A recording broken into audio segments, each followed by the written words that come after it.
Hello students, today we are going to start our new topic, valuation of inventory. In this video I will cover all the theory concept or the theory part of the topic valuation of inventory. Now let's start without wasting any time. Now inventory is a term for the goods available for sale, raw material used to produce goods available for the sale. Inventory क्या है? Inventory एक term है जो goods के लिए use में की जाती है और ये टर्म मेनली फैक्ट्री में ज़्यादा यूज़ होती है।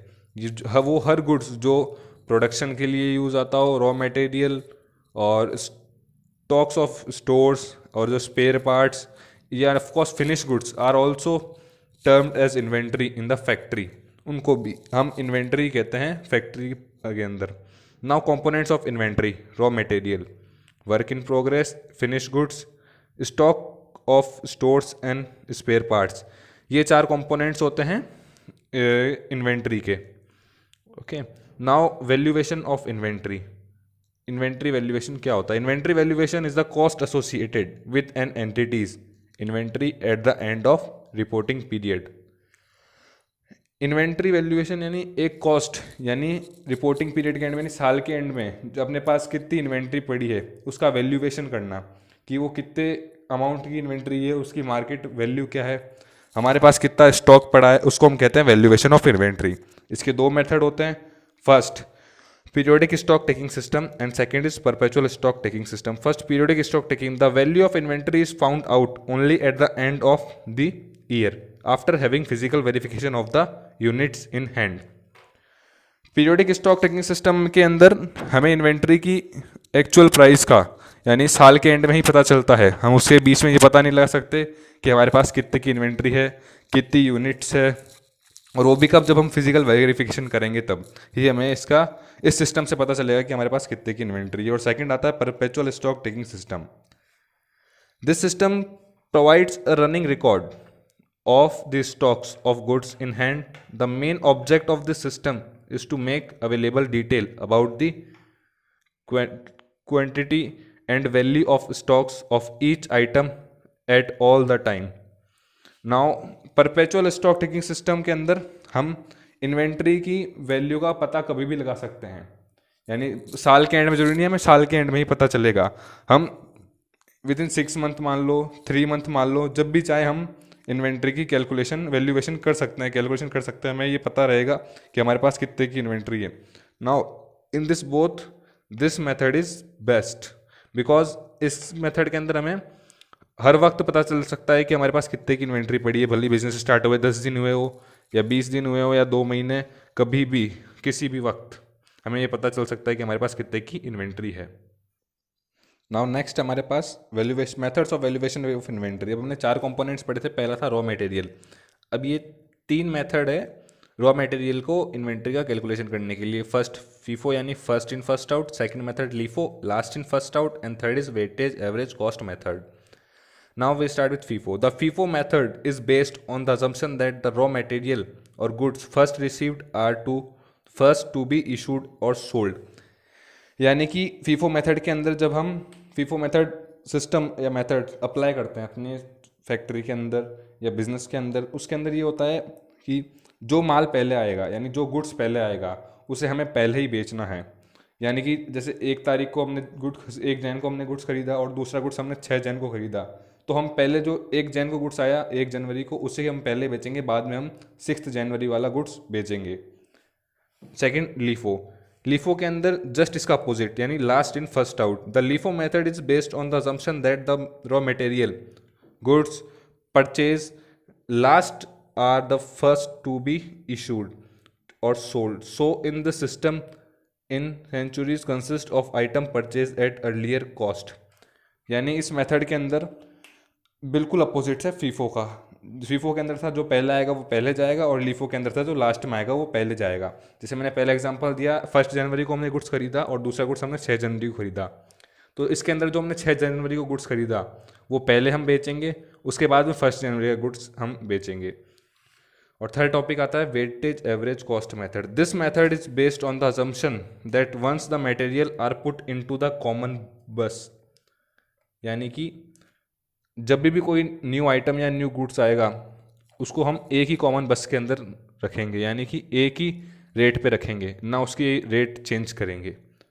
दे लूज देयर आइडेंटिटी, यानी जो उसकी ओरिजिनल आइडेंटिटी थी। अब मान लो हमने 6 रुपये का एक गुड्स खरीदा, 200 यूनिट, 6 रुपये की 200 यूनिट्स खरीदी, और हमने नेक्स्ट डे खरीदी 8 रुपये की 200 यूनिट्स। ना अब हम उन दोनों को एक ही बस में पुट कर देंगे, यानी एक ही ब्लॉक में रखेंगे, या एक ही, आप समझिए एक ही गोडाउन में रखा, और जैसे उसको बेचने का टाइम आया तो हम दोनों का एवरेज निकाल के एक रेट फिक्स कर देंगे, जिस रेट पे हम उन सभी गुड्स को बेचेंगे।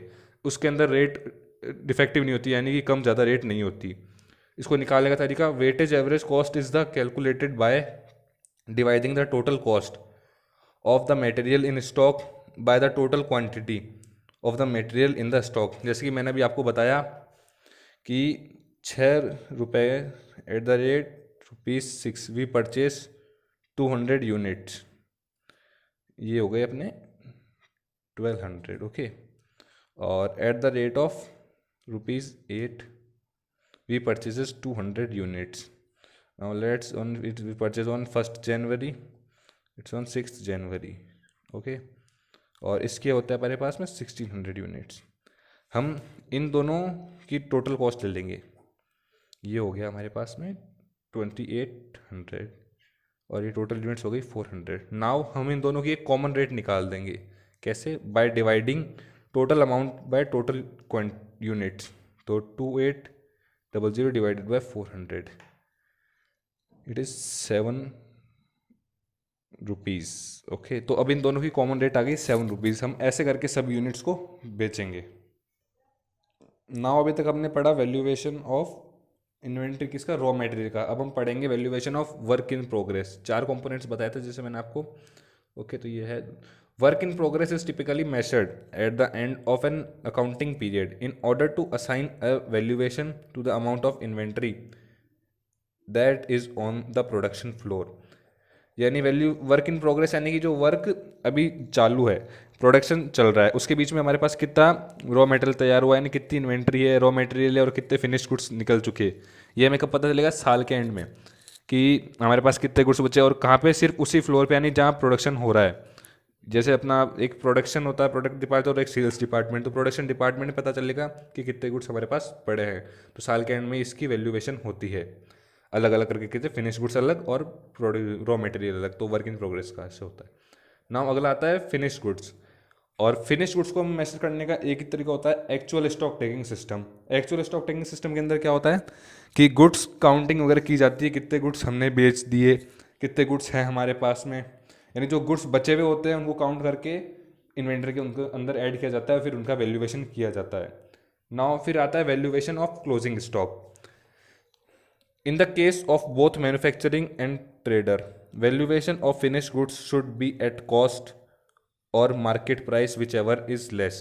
Now इसके अंदर भी इसके 3 मेथड होते हैं, okay. First is global method, second item based, item by item picking method, और अगला होता है ग्रुपिंग मेथड, ओके। तो वैल्यूएशन ऑफ क्लोजिंग स्टॉक के अंदर जो रेट बिल्कुल कम होती है, यानी जो अपने पास क्लोजिंग स्टॉक बचता है साल के एंड में, उसकी या मार्केट प्राइस कम होगी या उसकी कॉस्टिंग कम होगी। जो प्राइस कम होगी हम उसे ही कैलकुलेट करते हैं वैल्यूएशन करने के अंदर, okay. Now global method, also named as aggregate और total inventory method. In this method the total cost price of the different item of inventories are calculated, and the total so calculated is compared with the total of the net realizable value of the different item by of a inventory.